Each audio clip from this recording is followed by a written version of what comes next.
નમસ્કાર. દિવસભરના તાજા સમાચારોમાં તમારું સ્વાગત છે. તમારી સાથે હું છું પિનલગીરી ગોસ્વામી.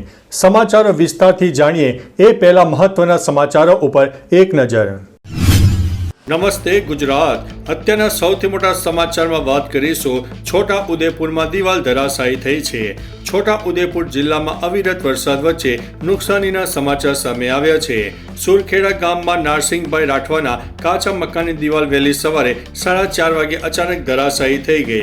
સદનસીબે પરિવારના 8 સભ્યો બીજા રૂમમાં સૂતા હોવાથી અને અવાજ સાંભળીને ભાગી છૂટતા આબાદ બચાવ થયો છે. આ ઘટનાથી વિસ્તારમાં ભયનો માહોલ પણ છવાઈ ગયો છે.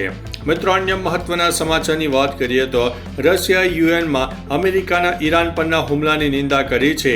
સંયુક્ત રાષ્ટ્ર એટલે કે યુએનમાં રશિયાએ ઈરાન પર થયેલા અમેરિકા અને ઇઝરાયલના હવાઈ હુમલાઓની સખત નિંદા કરી છે. રશિયાના રાજદૂતે જણાવ્યું છે કે આ બંને દેશોએ યુએન ચાર્ટરનું ઉલ્લંઘન કર્યું છે. ભારપૂર્વક કહ્યું કે રશિયા ઈરાન પરના હુમલાઓની અને ખાસ કરીને તેના શાંતિપૂર્ણ પરમાણુ કાર્યક્રમ પરના હુમલાઓની સખત નિંદા કરે છે, કારણ કે આ કાર્યક્રમ આંતરરાષ્ટ્રીય પરમાણુ ઉર્જા એજન્સીની દેખરેખ હેઠળ છે.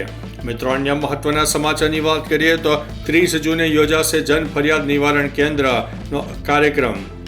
સીએમ ભૂપેન્દ્રભાઈ પટેલની હાજરીમાં દર મહિનાના ચોથા ગુરુવારે રાજ્યના સ્વાગત ઓનલાઈન જન ફરિયાદ નિવારણ કાર્યક્રમ યોજાય છે, જે આ વખતે સોમવાર 30 જૂનના રોજ યોજાશે, કેમ કે ગુરુવાર 26 શનિવારથી લઈને 28 જૂન સુધી શાળા પ્રવેશોત્સવ અને કન્યા કેળવણી મહોત્સવ યોજાશે.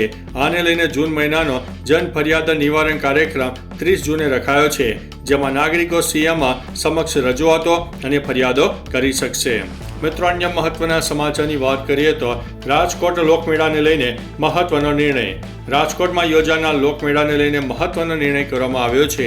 રેડક્રોસ ખાતે યોજાનાર મેળાને લઈને ફોર્મ ભરવાની તારીખ લંબાવી દેવામાં આવી છે. 9 જુલાઈ સુધી ફોર્મ ભરી શકાશે. ફોર્મ ભરવાની તારીખ ત્રીજી વાર લંબાવવામાં આવી છે, કેમ કે 238 સ્ટોલ પ્લોટ માટે માત્ર 20 ફોર્મ ભરાયા છે. સંચાલકો રાજ્ય સરકારની SOP વિરુદ્ધમાં છે. યાત્રિક રાઇડ્સનું એક પણ ફોર્મ ભરાયું નથી. આ મેળો 14 થી 18 ઓગસ્ટ સુધી ચાલનારો છે. મિત્રો, અન્ય મહત્વના સમાચારની વાત કરીએ તો ગુજરાત સાયબર ગઠિયાઓ માટે હોટ ફેવરિટ બની ગયું છે. ગુજરાત હવે સાયબર ગઠિયાઓનું હોટ ફેવરિટ બની ગયું છે.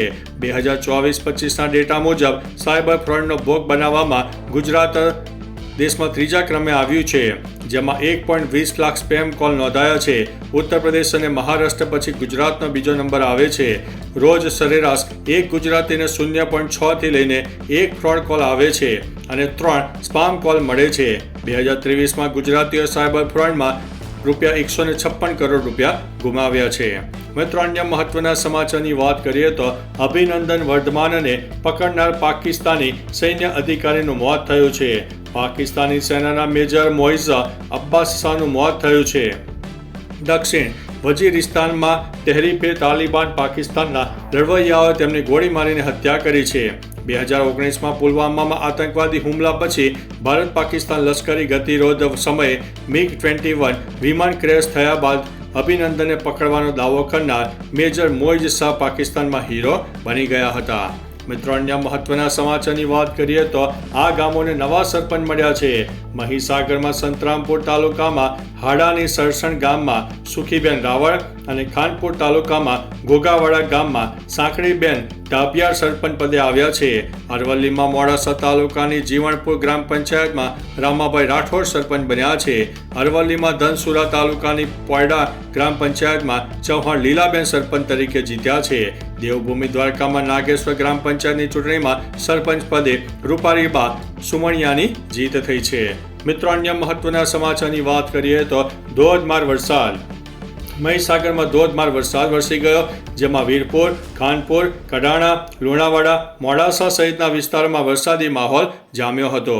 મિત્રો, તમારા વિસ્તારમાં કેવો માહોલ છે કમેન્ટમાં જરૂરથી જણાવજો. મિત્રો, અન્ય મહત્વના સમાચારની વાત કરીએ તો સીઝ ફાયર બાદ ક્રૂડ ઓઇલ સસ્તું, બજારમાં તેજી આવી છે. ઈરાન અને ઇઝરાયલ વચ્ચે યુદ્ધ વિરામને કારણે વૈશ્વિક બજારોમાં સકારાત્મક અસર જોવા મળી છે. સતત બીજા દિવસે ક્રૂડ ઓઇલની કિંમતોમાં ઘટાડો નોંધાયો છે, જ્યારે વિશ્વભરના શેર બજારોમાં તેજીનો માહોલ છવાયો છે. અમેરિકી શેર બજાર દિવસભર મજબૂત રહ્યો. બી રાયલી વેલ્થના ચીફ સ્ટ્રેટેજિસ્ટ આર્ટ હોગનના મતે તણાવમાં ઘટાડાને લીધે બજારની સ્થિતિ સુધરી છે, જે રોકાણકારો માટે સારા સમાચાર છે. મિત્રો, અન્ય મહત્વના સમાચારની વાત કરીએ તો અહીં મહિલા ઉમેદવાર સરપંચ બન્યા છે.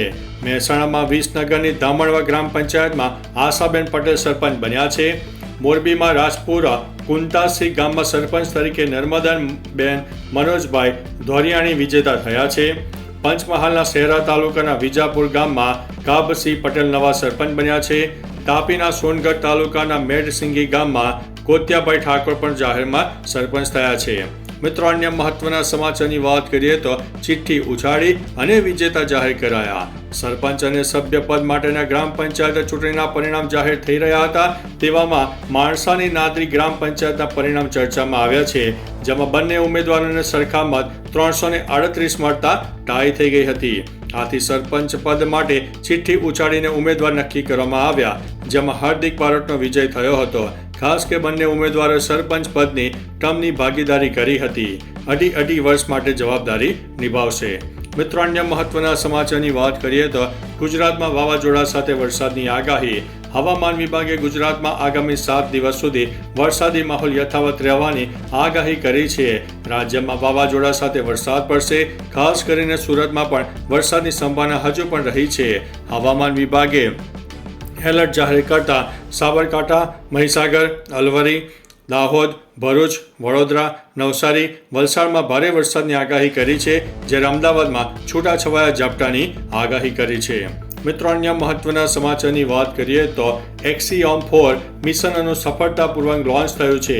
ભારતીય અવકાશયાત્રી શુભાંશુ શુક્લા એક્સિયોમ-4 મિશન હેઠળ આંતરરાષ્ટ્રીય અવકાશ મથક માટે રવાના થઈ ગયા છે. શુભાંશુ શુક્લા આ મિશનના પાયલોટ હશે. અગાઉ ટેકનિકલ ખામીને કારણે આ મિશન 6 વખત મુલતવી રાખવામાં આવ્યું હતું. ડ્રેગન અવકાશયાન લગભગ 28.5 કલાક પછી 26 જૂનના રોજ સાંજે 4:30 વાગે ISS સાથે જોડાવાનું હતું. મિત્રો, અન્ય મહત્વના સમાચારની વાત કરીએ તો ઈરાનનું 400 કિલો યુરેનિયમ ગુમ. ટ્રમ્પ આવી ગયા છે ટેન્શનમાં. ઈરાન અને ઇઝરાયેલ યુદ્ધ વિરામ વચ્ચે ચોંકાવનારો ખુલાસો થયો છે. ઈરાનનું 400 કિલો સમૃદ્ધ યુરેનિયમ ગાયબ થયું છે, જે 10 પરમાણુ બોમ્બ બનાવવા માટે પૂરતું છે. અમેરિકાના ઉપપ્રમુખ JD વાન્સે જણાવ્યું હતું કે અમેરિકાએ ઈરાનના 3 પરમાણુ સંકુલો પર હુમલા કર્યા, પરંતુ તેમાંથી 60% સમૃદ્ધ યુરેનિયમ ગુમ છે. આ યુરેનિયમ 90% સુધી શુદ્ધ થતાં જ 10 એટમ બોમ્બ બની શકે છે, જેથી અમેરિકાની ચિંતા વધી છે. મિત્રો, અન્ય મહત્વના સમાચારની વાત કરીએ તો આ ગામોને નવા સરપંચ મળ્યા છે. બનાસકાંઠામાં અમીરગઢ તાલુકાની અવાડા ગ્રુપ ગ્રામ પંચાયતમાં ભરતભાઈ ભીલ સરપંચ બન્યા છે. આણંદમાં ખંભાત તાલુકાની ગોલાણા ગ્રામ પંચાયતમાં સરપંચ તરીકે લખનસિંહ પરમારનું નામ જાહેર થયું છે. આણંદમાં ખંભાત તાલુકાની હરિયાણા ગ્રામ પંચાયતમાં ચેતનભાઈ પટેલ અને આણંદ તાલુકાની સદાનાપુરા ગ્રામ પંચાયતમાં હર્ષદભાઈ તળપદા સરપંચ પદે જીત્યા છે. મિત્રો, અન્ય મહત્વના સમાચારની વાત કરીએ તો મહીસાગર જળબંબાકાર, પાનમ નદી છલકાઈ છે. મહીસાગર જિલ્લામાં સતત બીજા દિવસે ધોધમાર વરસાદ વરસ્યો. વહેલી સવારથી લુણાવાડા શહેર સહિત આસપાસના વિસ્તારોમાં સાંબેલાધાર વરસાદ પડતા અનેક નીચાણવાળા વિસ્તારો જળમગ્ન થયા હતા. બજારોમાં જાણે કે નદી વહી રહી હોય તેવો માહોલ સર્જાયો, જેથી લોકોને અવર જવરમાં મુશ્કેલી પડી રહી હતી. ભારે વરસાદને કારણે પાનમ નદીમાં નવા નીર આવ્યા અને ચેક ડેમ પણ ઓવરફ્લો થયા હતા. તો ચાલો મિત્રો, ફરીથી દેશ અને દુનિયાના સુપરફાસ્ટ સમાચાર લઈને મળતા રહીશો. ત્યાં સુધી અમને રજા આપશો. નમસ્તે.